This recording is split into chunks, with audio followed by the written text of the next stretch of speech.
இது பொட்டா? சரி. இது ஓகே பாருங்க.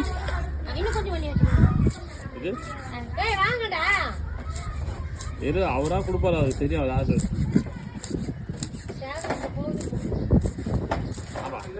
அவரை மனுஷன் பேர் சொல்லி கொடுக்குறா. சரி. நீ சின்னதா போட சொன்னீங்களா?